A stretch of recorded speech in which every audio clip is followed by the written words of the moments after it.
Today's speaker is Angela Zoss, and she began working at Duke University Library's as their first data visualization coordinator in the summer of 2012.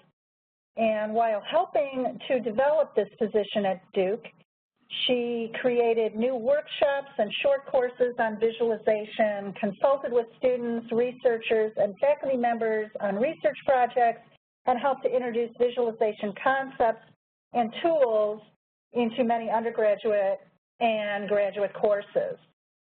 Angela holds a Master's of Science in Communication from Cornell University. She's also working on her doctorate in Information Science from Indiana University. She regularly presents on visualization topics at local, regional, and national events, both within the library and in the data science communities. Her specialties include information visualization, network visualization, and text analysis. Angela's talk today is titled Visualization for Data Science, and it'll last about 30 or 40 minutes. And at the end, we'll have some time for Q&A. As usual, we're going to ask that you type your general questions into the chat box. We'll hold them till the end of the webinar, and I'll read them back to Angela so she can answer them for everybody. So thank you, everyone, for attending today. I'm going to turn it over to Angela. Thanks a lot. Thank you all very much for coming and for that wonderful introduction. It's a real pleasure to be here, and I want to thank again NCDS for inviting me and for giving me this opportunity to share my work with all of you. For those of you who are not familiar with data visualization, I hope to cover this in a general enough fashion that everyone will be able to understand a little bit about what data visualization is and what it might be able to offer for data scientists. Also, if you're not familiar with the idea of having a visualization coordinator in a research library at a university like Duke, you're not alone. This is a fairly new style of position. Duke was very early in offering visualization support for its community. So my job at Duke is to work within the Data and Visualization Services Department to offer visualization services to faculty, staff, and students.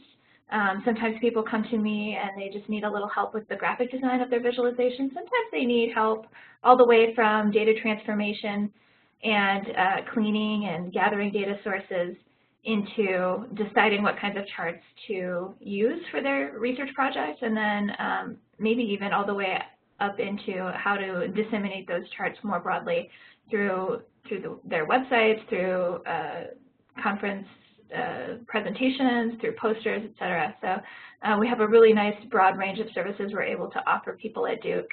And because of that, I take a fairly generalist approach to visualization. I try to know a little bit about a lot of different things, and lately data science has been increasingly important as a field for me to study and for me to develop visualization services around. So I'm happy to share that with you today. Today we'll be talking about, in general, how different types of designers might approach visualization differently and how that can be reflected in visualizations for data science as well. I'm going to talk a little bit about currently how I feel visualization might best be applied to data science projects.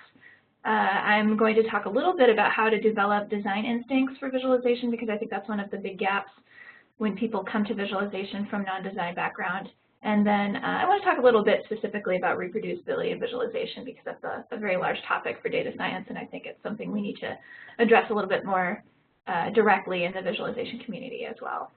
So thanks for joining me on this journey. In terms of visualization approaches, I think we all come to visualization from different spheres, and we might see different types of visualizations out in the wild or in our own work. These are just some of the varieties that I think of communities that bring different approaches to visualization. The most general visualizations are, of course, the ones that we see embedded in spreadsheet software, things like Excel, where you can produce visualizations very easily. if you know the software, and we might see things like bar charts and line charts and pie charts in lots of different domains, because they are something that have been democratized pretty easily through the use of these general tools. But so many different domains bring their own approach to visualization, and sometimes visualizations are part of our daily life without us even really realizing it. We have visualizations that we use just to navigate the world, just to get a sense of what's happening in a building, in a location, in a talk. Sometimes people will have a quick flow chart to describe something that's happening. So utility is a huge part of how we incorporate visualization into our daily lives, and there's a lot of really great work around how to display information so that people can use it for lookup and for reference and to find their way through the world. Increasingly popular, we're seeing very in-depth data reporting happening in the news, and the visualizations that are coming out of outlets like the New York Times, the Guardian, Washington Post, places where they have graphics teams are really pushing the boundaries of what we understand to be visualization, how we're able to interact with it, and they're really building lots of unusual but very engaging chart types and visualizations to allow us to get more engaged in the data work that's happening. Also very popular, we're seeing these visualizations almost purely for entertainment purposes. So David McCandless's visualizations over at informationisbeautiful.net have spurred, I think, this infographic style to become more prevalent and more exciting to people and more shared. So we see everything from visualizations to things like coffee outlets, to things like cocktails and their recipes, to different sorts of buzzwords throughout as times change and as trends vary. So we see lots of public entertainment style visualizations and infographics coming out of all kinds of different corners of the community. Art and visualization have this wonderful trajectory that bends and twists and that intersects with itself. And increasingly, we see people making sure to incorporate things like hand-drawn visualization and sketching into their daily practice as visualizers, or we see data art being created by new kinds of JavaScript libraries or by accidents from earnest attempts at data visualization. And so one of the most lovely examples, I think, that has come out of recent times is this Dear Data project, where two visualization designers sent postcards to each other every week for a year and posted them on the Dear Data site to share with us their weekly visualizations of their lives and their data. So I think the inspiration that we gain from being able to take these very crafted approaches to data visualization make us more thoughtful about the kind of data that we're visualizing, and also give us this inspiration to keep finding new and beautiful ways of displaying data. Increasingly, I think also visualization has pushed into activism in a way that's very powerful. So visualization has an air of authority about it, and there are things in a visualization that make us assume that all the questions have been answered with this particular visualization. The clean lines, the ordered arrangement of data pushes visualization as a source of authority and of decision making, but there are real people behind the data points, and ethics for visualization have spurred some really talented groups to produce visualizations that remind us about the humanity behind data. This is a project from Periscopic about gun killings, and it's a visualization of the lives lost, or the amount of life lost by people who are taken too early from us because of a gun-related death. And being able to show those data points individually and then also in aggregate to see the real impact of this on our society, I think, is a really timeless example now of how visualization can expose the truth behind what is sometimes a very sanitized visualization. And that blends really nicely, I think, into visualization that we see in research communities.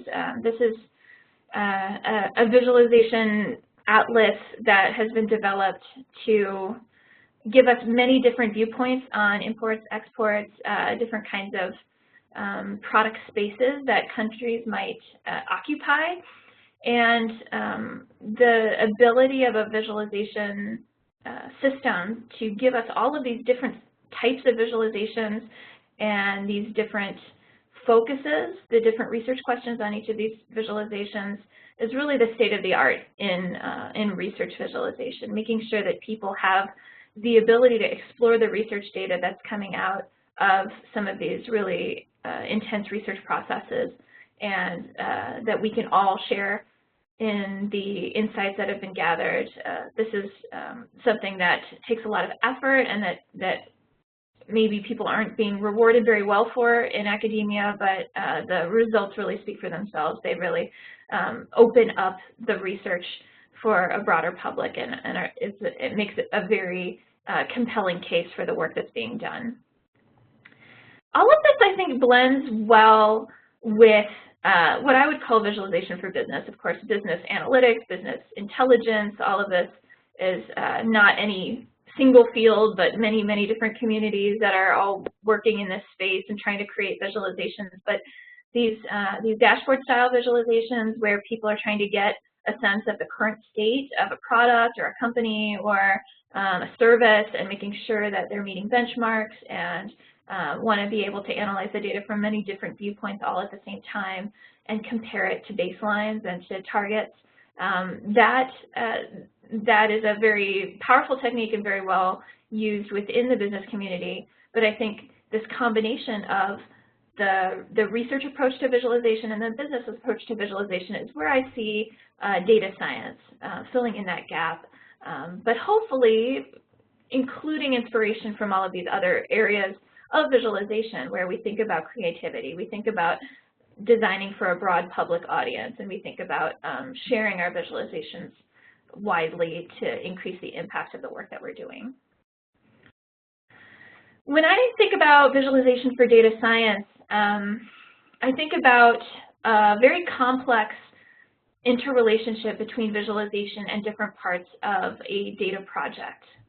So Jeff Hare, who is a very well-known and respected visualization researcher at the University of Washington, presents this process, this workflow for transforming data that I think captures a lot of the complexity of what on the surface may seem like a linear and fairly simple process. So trying to start with a data set, acquiring that data set, cleaning it, integrating it with other data sets potentially, creating a visualization, using that to build a model of some sort of process, and then converting all of that work, all of those results into a presentation or dissemination is far from linear process. We describe it as a data cycle sometimes. We describe it as a research cycle. I think it's more than just a cycle. It is this highly interconnected and iterative process where we can really see that visualization is both the result of and the inspiration for many of the different parts of this cycle. And in visualization, sometimes we reduce this complexity, but I think even when we're reducing this complexity, keep in mind that so much of the different phases of visualization necessitate going back into the data, grabbing more data, cleaning more data, finding new data to compare and contrast with the results that you've gotten. But in terms of simplifying, we often do simplify this into two basic purposes for visualization. Visualization for exploration, for a process of taking a data set, learning something new, finding the relevant correlations and factors and properties of your data, and then finally turning those visualizations into something that can communicate to not just the researchers on the team, but to your other stakeholders, to policymakers, to broader audiences, to help people understand the work that you've done and the results that you've found, and then maybe even be able to make decisions based on your analysis. Visualization for exploration, I always feel like it gets a bad rap. I don't know that we were taught to incorporate visualization into every phase of our data analysis and data cleaning and data integration, and I think it's something that would really improve the work we're doing. The general process that we think of in terms of visualization for exploration is to start small, start with individual variables and use visualization to get an idea of the distribution of your data, the properties of your data. Is it skewed? Is it normal? Are there outliers? Is it bimodal? If it's categorical, how evenly distributed is it across different categories, et cetera. Once you have a sense of those individual variables and what their properties are and how you might summarize them, you can move on and try to do 2 at a time. And so I think this is a style of data exploration that I do see fairly regularly, but I think people underestimate how important it is to look at these pairwise correlations and see how the visualization responds to the patterns in your data, such that it directs your attention to particular trends, particular clusters, et cetera. So doing things like these scatter plot matrices can especially reveal connections between your numerical variables and different parts of your data, but then we may also have some categorical variables that aren't well represented by a scatter plot matrix, and you may need to do some of those comparisons manually. I think 2 variables at a time is just a starting point. Then you start to build models, then you start to use 3 or 4 variables in a single visualization to see if it reveals any additional insights about the interplay between multiple parts of your data, multiple variables. There was a paper that came out recently that I thought was quite eloquent about the use of visualization for testing your assumptions before running statistics. So we talk about the preconditions for certain types of statistical tests, and visualizations are great at helping you get some validation of those preconditions. If my test requires that my data are normally distributed, then I certainly want to check that assumption before I do the test. And you can check that assumption mathematically, but also having that visual cue to know at least approximately whether the distribution is appropriate, whether your residuals and your QQ plot look correct. All of this is something that could easily be incorporated into a systematic process of data analysis. This team has produced a website called graphicaldescriptives.org that has a nice demonstration of different ways visualizations can be incorporated into early phases of the data analysis to make sure that you understand the different distributions of your data, the correlations, and the statistical assumptions, whether they're valid or whether they're borne out by your data. So exploration goes through this phase even just before deciding on how to model your data or how to apply statistical tests.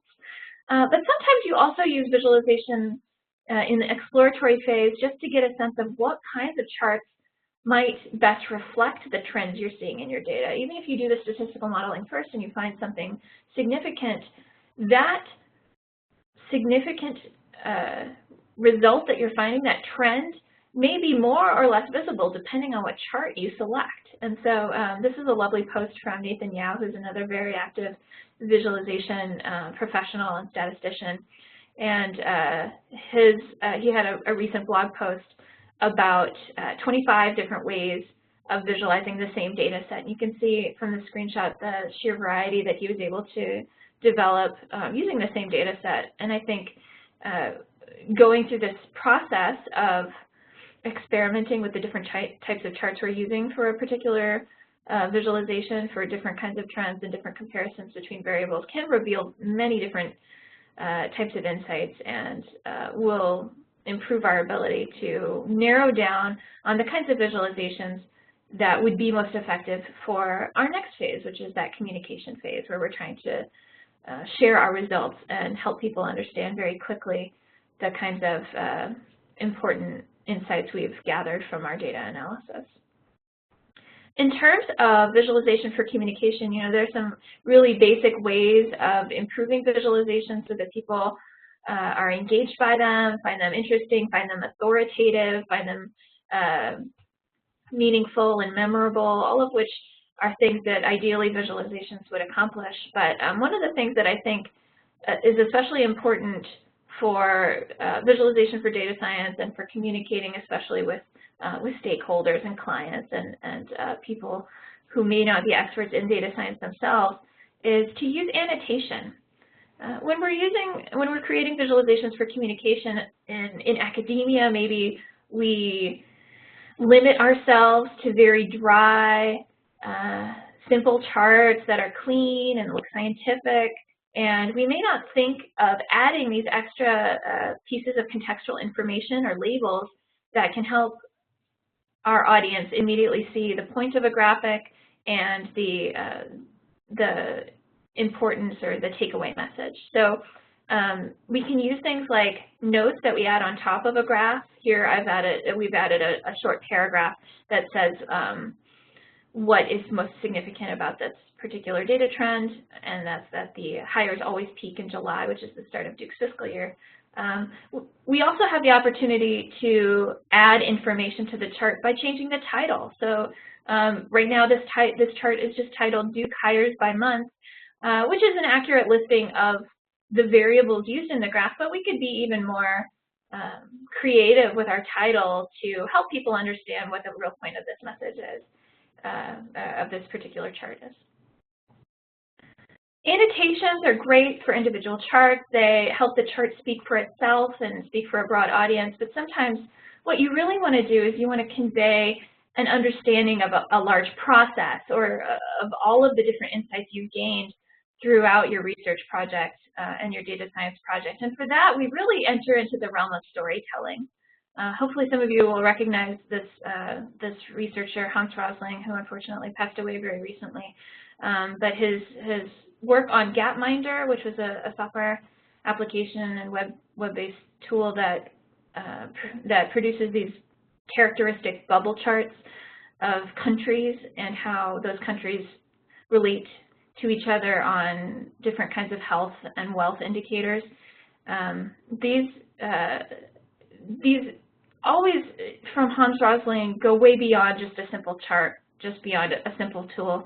He develops everything into a story about why he selected these particular indicators, how they relate to each other, why focusing on this and measuring these parts of the complex society that we live in can help us improve people's lives. And he's a wonderful storyteller. He's got many TED Talks and videos. I encourage you to take a look if you're at all interested. But he, as you can see, uses annotation. He uses labels. He uses these extra boxes on top of his charts. But he uses himself as well. He narrates the story as we're watching the chart animate so that we can get a better understanding of why he's drawing certain conclusions, what data points are especially important, what trends we should be paying attention to, and just the embodiment of the researcher in the communication that we're pushing out is so important to give people the context that they need to be able to interpret the visualization.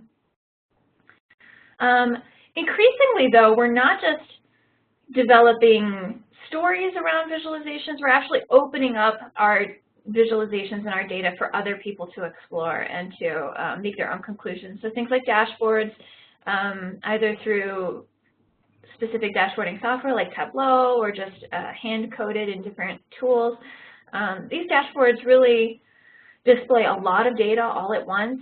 They encourage people to do some filtering or some selections or some comparisons to try to find subsets of the data that are especially relevant to them, different specific trends that maybe they were not expecting, or maybe even explanations for trends that they are seeing in the dashboard, and hopefully keep everybody on the same page about the track you're going in a particular data science field or business field, and whether progress is being made, or whether things are falling short of targets and of benchmarks.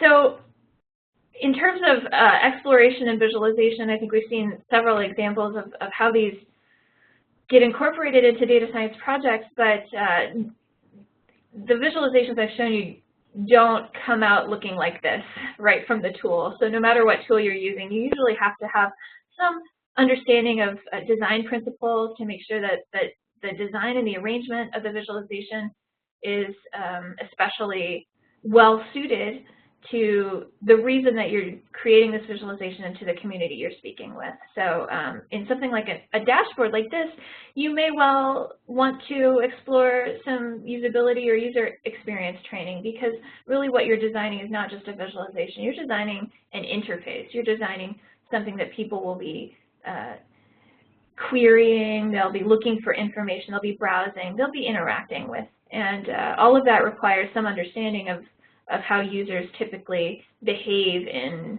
interfaces and what they look for and what kinds of features are important to include.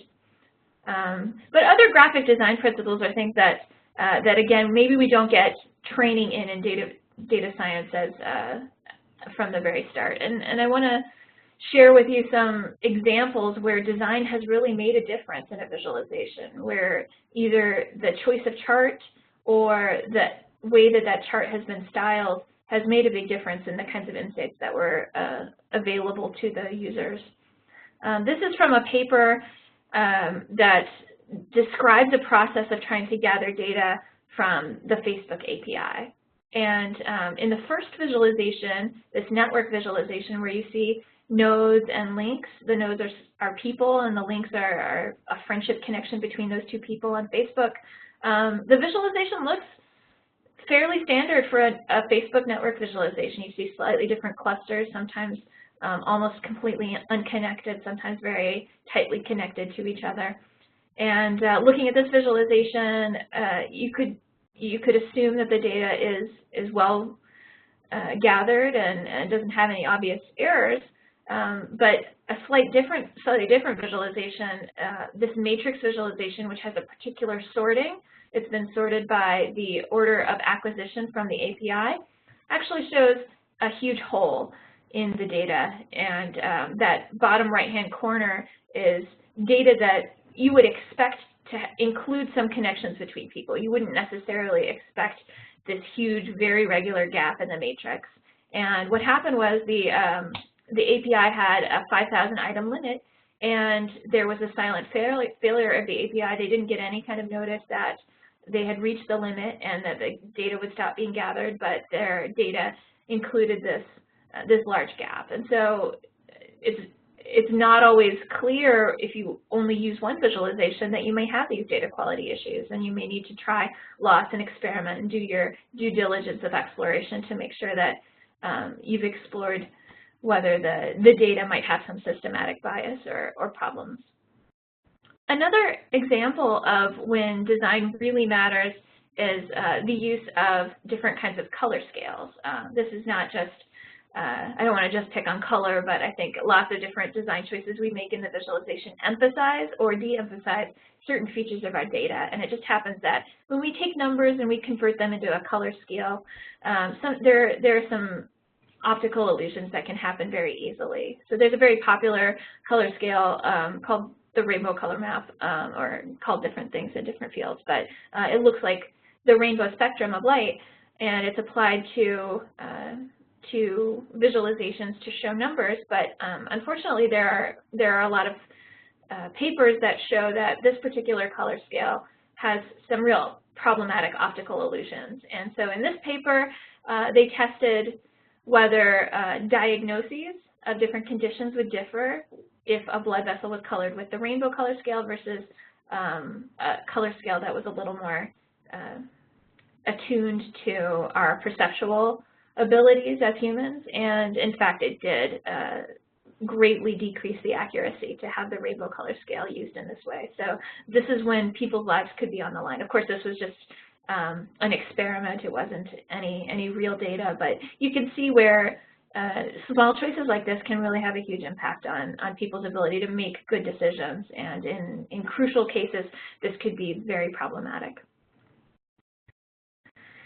For learning about design and developing your instincts for graphic design for visualizations, there are a couple of different ways to go. One of the ways I think that we develop our design instincts is by developing comfort with a wide variety of charts. So getting a sense of what kinds of data work well for what kinds of charts, how different charts react to large amounts of data or small amounts of data, or data that are skewed in a particular way, or data that has clusters or bimodal distributions. That will improve your ability to make better choices. This site called the DataViz catalog, I think, does a really nice job of presenting a wide variety of different kinds of charts and grouping them by the sorts of functions that they're appropriate for. So on the left, these orange icons suggest that you might choose all of the charts that represent relationships or hierarchy or distribution. And once you've made a choice like that about the purpose of your chart, then you get taken to a list of the different kinds of charts that might fill that purpose. So not being afraid to experiment again and to explore, to try different kinds of charts on the same 2 variables even, or the same 3, or the similar data, can help you build these instincts for what does work and what doesn't, and what charts are appropriate in what settings. Design is also a process where I think mentorship works really well, and so finding designers who produce work that you really resonate with and that you really connect with can help you start to develop your own eye for how visualizations might be designed. This is a wonderful studio accurate that produces information graphics, infographics, visualizations that are a little more crafted, a little more hand developed, and they have produced a post that explains a little bit about their process that can really help you start thinking about the different steps that are required to produce some really innovative visualizations. There are lots of designers, though, that people can find inspiration in. You might lean more toward the artistic side of visualization, like I showed you earlier. You might lean more toward the news and the journalist style. You might feel connected to kind of the founders of data visualization design, people like Edward Tufte, who still teaches. All of these are options as you're trying to build your own palette. But more important, I think, than anything is to make sure that you're getting feedback. And this goes, again, back to the usability and user experience design approach to visualization. If we're expecting people to be able to make sense of our visualizations and understand and what we're trying to communicate, we really need to have a good sense of how they're interpreting what we're giving them. And there's no better way to do that than to ask somebody to take a look at your visualization and give you some feedback. So there's this lovely blog post here about the design of everyday visualizations and how the arrangement of objects in a visualization can have just as many problems or opportunities as the design of things in real life, and that we should take those lessons to heart when we're thinking about our visualization design. Here, finally, I do want to bring up the idea of reproducibility. I've encouraged you to start building a design sense and to be very exploratory and creative, and in some ways that's at odds with a very, I think, core ethic of the data science community, and that's for reproducible research. So reproducibility, I'm going to quickly define as the ability to recompute the results of a paper. It's not necessarily about the quality of the results. It's mostly about its ability to be rerun or recomputed, and whether you can trust this analysis because you know that the procedure has been stored and shared. This can still have some errors if the experiment was not set up correctly, or if there are some other problems with data gathering, but at least we can trust the analysis if we can share the procedure that the authors and the researchers went through to conduct that analysis. That really applies well, I think, to visualizations. I would consider a reproducible visualization something where you're able to regenerate the visualizations from the raw data or from the process data. But just as reproducible research doesn't necessarily mean correct or valid research, results anyway. A reproducible visualization doesn't ensure that we have an effective visualization. We have some tools like ggplot2 that are a really nice blend of reproducibility and good design choices for the default.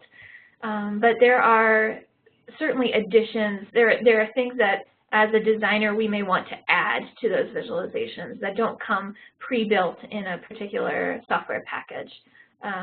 I think the essence of reproducible visualization nowadays is captured in visualizations that can be created from scripts. So normally I would think if you're trying to be reproducible about your visualization, you would select a tool like Python or R where you can create a script that will mechanistically create that visualization, and that can be shared openly. Of course, scripting is a feature in many other statistical packages: SAS, JMP, MATLAB, Stata, SPSS. All of these things have scripting languages built in as well, and being able to share those scripts makes those charts reproducible for people who have the same software. But increasingly, the idea of reproducible research, I think, is interconnected with the idea of open science, and using open tools may fulfill that mission a little bit more easily. But what happens if you can only get so far with that particular tool?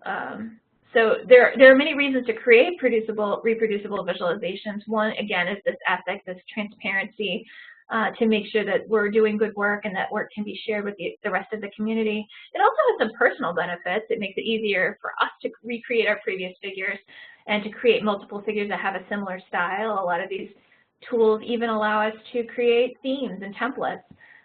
But there are all of these extra design choices that I'm encouraging you to make as a visualization designer that might be very difficult in these reproducible environments. Adding things like annotations where maybe the position of your label is very touchy, and maybe the tools don't yet allow you to do that kind of design work easily or as quickly as you might be able to do in some graphic design software like Adobe Illustrator or Inkscape, which is a free tool that has similar features.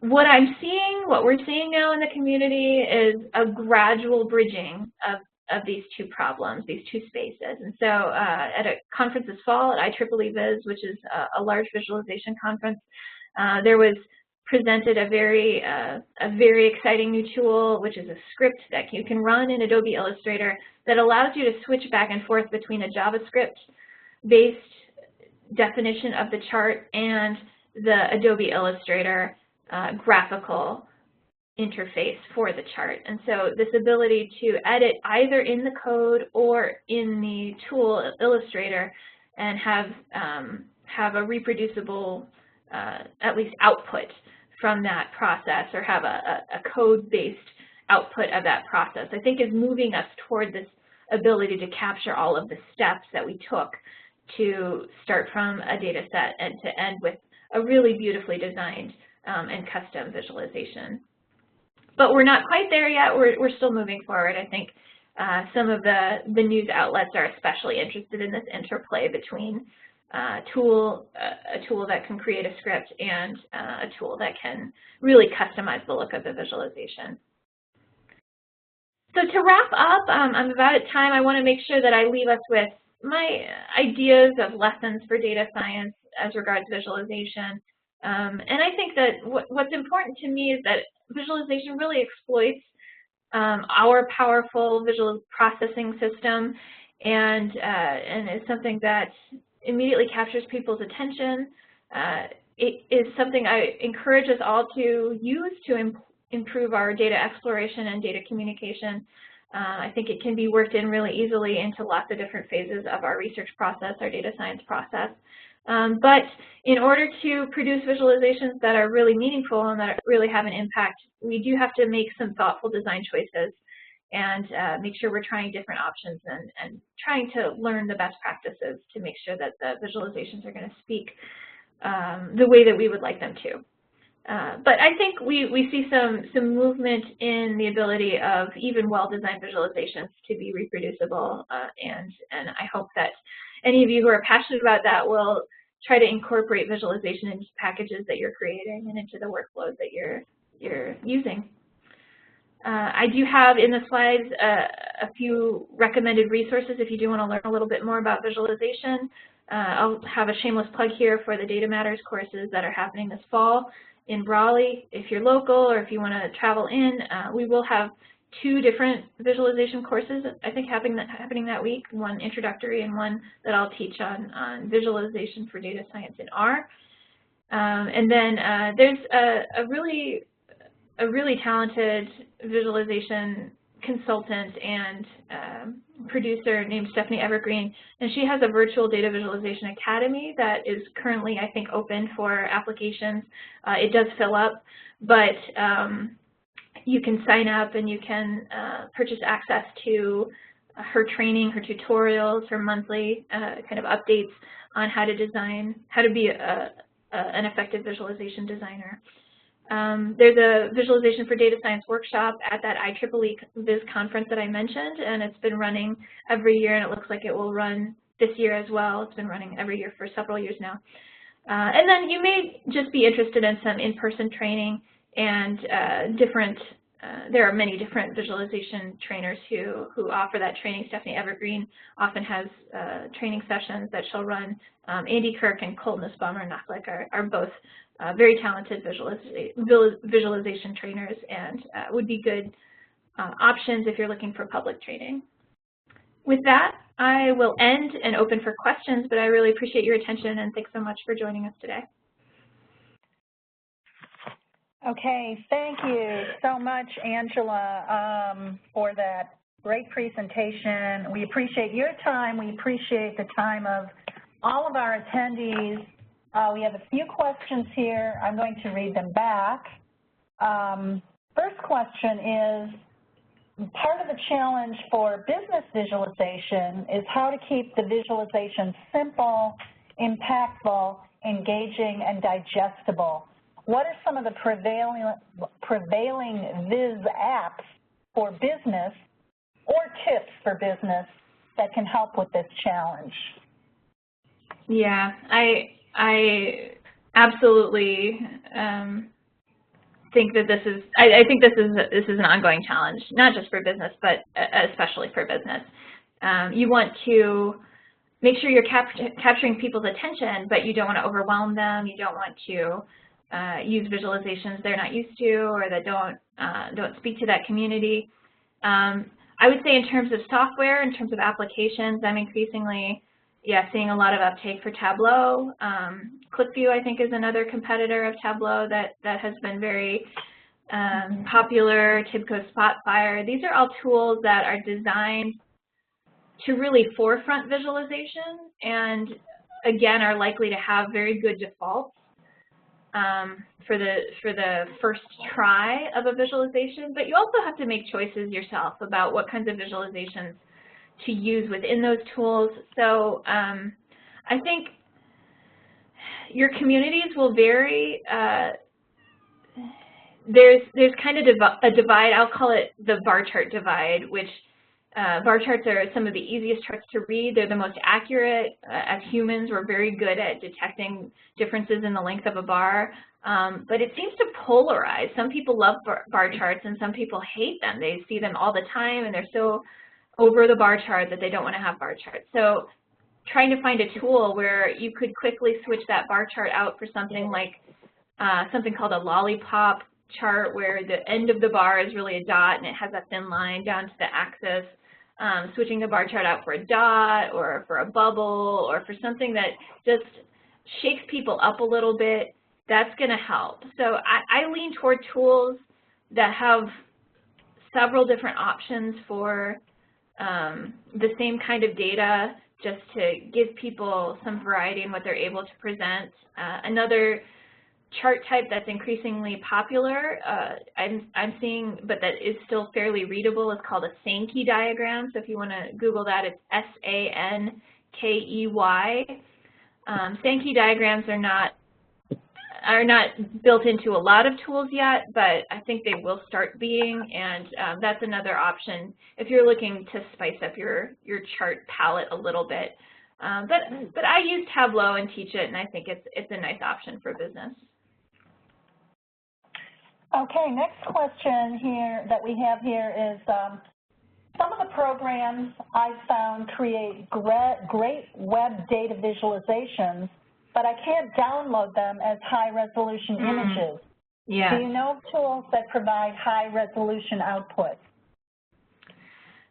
Yeah, there are a lot of tools that will do either or. That's increasingly an issue. So for tools like, for public tools that will produce high-resolution output, I think right now the statistical packages are a little better than some of the web-based packages if you're trying to use them for free anyway. So R and Python, you can very easily write the graphics out to something that is called a vector format. So a vector format is what's going to give you that high resolution. Writing out a visualization to JPEG or to PNG, you're really locked into just the bitmap version, that the pixelated kind of version of your chart. Whereas if you can get a PDF, a PostScript, or an SVG out of the tool, you're going to be all set for high resolution. If you get the full version of tools like Tableau, then you can export to a PDF, but even then it usually requires some cleanup. So tools that are more likely to be designed for that sort of thing, I would say, are probably tools like R and Python and Stata and other ones where maybe they're a little more used to exporting an individual chart. I'm going to put a shout out here for Excel, though. It is very easy to get a vector version of a chart out from Excel. So I often will just copy my chart from Excel into Adobe Illustrator or a graphic design program, and it's fully scalable. Unless you're using gradients or textures like that, just the basic chart is going to be very, very easy to create high-resolution versions of. Great. A shout out for Excel. I love it. Our next question that we have here is, do you have a recommendation on training novice users on interpreting data visualizations and storytelling for business? For instance, business partners who receive analytics and need to interpret them. Well, that is interesting. If it were just for a general audience and they were motivated to get some training in how to read different kinds of charts, there's a really lovely visualization literacy data site called seeingdata.org, which has, you kind of have to navigate through a little bit, but you can find training material on how to read different kinds of charts, which I just love. For a business audience where they're trying to learn a specific tool and you're trying to help them gain expertise enough that they know how to use that dashboard or they know how to understand the reports that you're creating, I don't think you need to go all the way down to how to read a bar chart. So maybe something where either you host an in-person training or you produce a quick screen capture of how you use the tool by narrating it. That might be nice.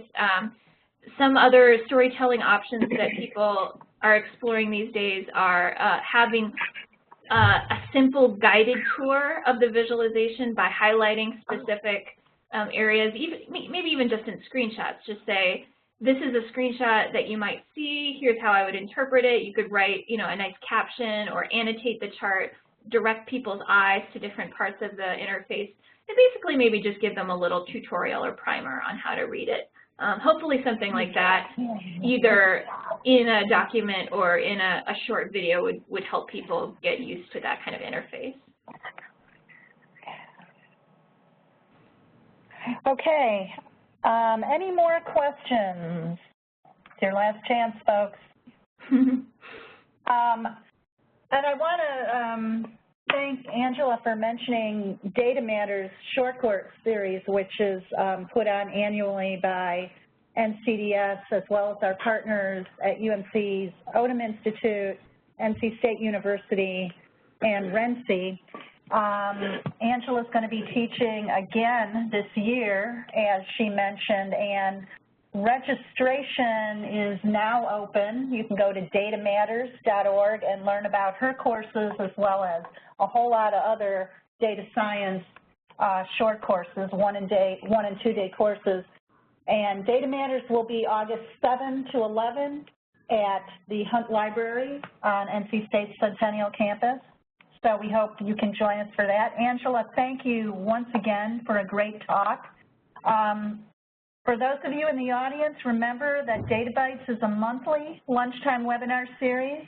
We try to do these on the first Wednesday of the month. Sometimes we change the dates depending on our speakers' schedules. But our next session will be Wednesday, June 7th at noon, and the speaker will be Nirjan Sheriar, who is an assistant professor of computer science at UNC Chapel Hill. He's also an NCDS Data Fellow, and he'll be presenting his Data Fellow research project, which involves privacy analytics of homegrown Internet of Things data. So mark your calendars for that. Mark your calendars for Data Matters. Angela, thanks again. Everybody enjoy the rest of your day. Thank you. Thanks. Bye-bye, everybody.